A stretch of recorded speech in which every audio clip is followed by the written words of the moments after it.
नमस्कार, जोहार, मैं हूं विश्राम। आप देख रहे हैं उभारता झारखंड। दोस्तों, हमारे झारखंड में आंदोलनकारियों की कमी आज नहीं है और इस आंदोलनकारियों के बीच में मैं आप सब थोड़ा चर्चा करने वाला हूं, क्योंकि जिस तरह से हमारे झारखंड में 1932 खतियान को आधार मानकर एक ऐसी आंदोलन चल रही है, या आप सबको पता होगा, अपनी स्थानीयता को लेकर के, अपनी संस्कृति को लेकर के, अपनी परंपरा को लेकर के, अपनी हसा बसा चसा, जिस तरह से आपने देखा होगा, आपने सुना होगा, स्थानीय नीति, नियोजन नीति, तमाम चीज़ों की नीति को लेकर के संघर्ष चल रही है 1932 खतियान आधारित। और कई लोग मानते हैं कि 1932 खतियान से हमारे झारखंडियों का भला होगा।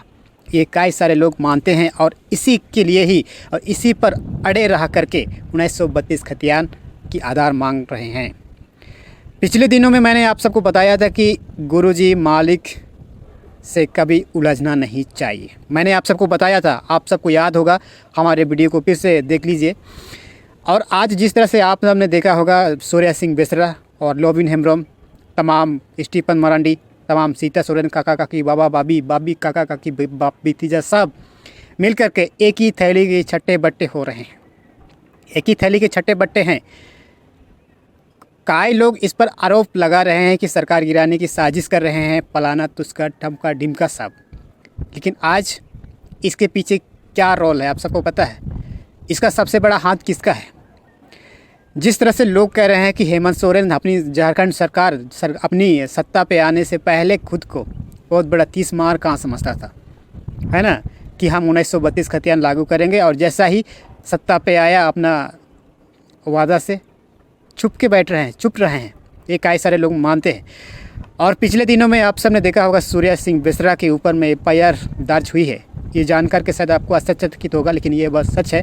और FIR इस बात से हुई है कि जिस तरह से आपने देखा होगा, मोराबादी के बगल में एक बैठक बुलाई गई थी और वहाँ पे मीडिया लोगों से बातचीत करने के दरमियान में ये कहा गया था कि जिस तरह से अवैध टिप्पणियाँ की है हेमंत सोरेन के ऊपर में, और इसी को लेकर के खाके थाना में एक FIR दर्ज कर दी गई है। और आज जिस तरह से आपने देखा होगा, ये तो अपने मालिक पर क्या कर रहे हैं, आप लोग उलझ रहे हैं। क्योंकि मैंने आपको बताया था कि अपने मालिक गुरुजी से कभी उलझना नहीं चाहिए, क्योंकि वो तो आज्ञा दे देगा। और जिस तरह से आपने देखा होगा, पिछले भाषा संघर्ष समिति के बैनर तले 1932 खतियान की आधारित में जिस तरह से हेमंत सोरेन की पुतला भी दहन कर रहे थे लोग। और इस समय में जैसा ही विधानसभा पे अपना वचन बोलने का मौका मिला, सीधे तरीक़ा से कह दिया कि हेमंत सोरेन 1932 खतियान लागू नहीं होगी। एकदम क्लियर बोल दिया कि 1932 खतियान लागू नहीं होगी, मतलब नहीं होगी। लेकिन यही वचन सुन करके फिर आंदोलनकारियों पर एक बड़ी ऐसे सोच सताने लगी है।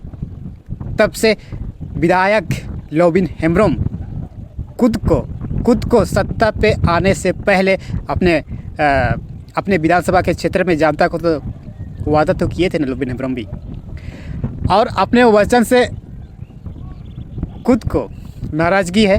क्योंकि मीडिया लोगों के सामने में आरोप लगा रहे हैं लोबिन हेम्ब्रम कि हमको बोलने का मौका ही नहीं दिया, बोलने से हमको रोका गया, ऐसा मीडिया लोगों के सामने में, और रो रहे हैं।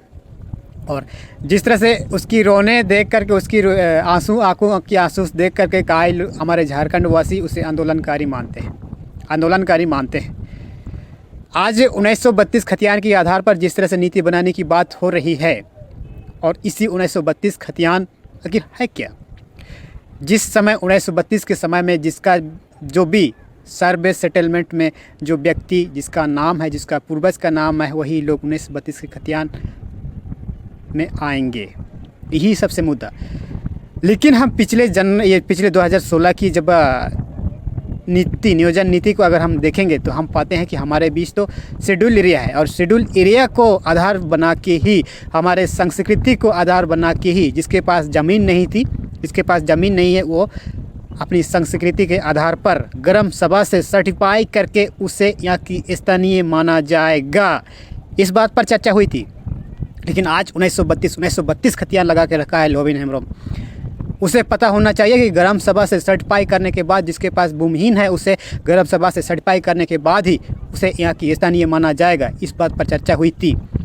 और साथ में जिस तरह से 13 जिलों को रखा गया है शेड्यूल एरिया में, ये भी शायद उसे पता नहीं होगा। फिर से देखने की ज़रूरत है। और कई सारे लोग इस पर अड़े रहे हैं कि 1932 खतियान, 1932 खतियान। हमें पिछली नीति को भी ध्यान में जानने की आवश्यकता है, क्योंकि जिस तरह से कई सारे लोग अपना अपना अलग अलग प्रोपेगेंडा चला रहे हैं, कई तरह के लोग, और कहीं न कहीं इस 1932 आधार पर कहीं न कहीं लोगों के साथ राजनीति हो रही है, चल हो रही है, और लोगों को समझ में नहीं आता है कि क्या करना चाहिए। मैं इस बात को दावे के साथ कह सकता हूं कि यदि 1932 खतियान लागू हो जाएगी तो कांग्रेस के कई नेता इस्तीफ़ा देंगे, और इस्तीफ़ा देने से क्या होता है पता है, सरकार पूरी तरह से पूर्ण रूप से गिर जाएगी। और इसी से हमारे झारखंड के हेमंत सोरेन इसी बात को लेकर के चिंता सता रही है कि कहीं ना कहीं हमारी गठबंधन सरकार गिर ना जाए।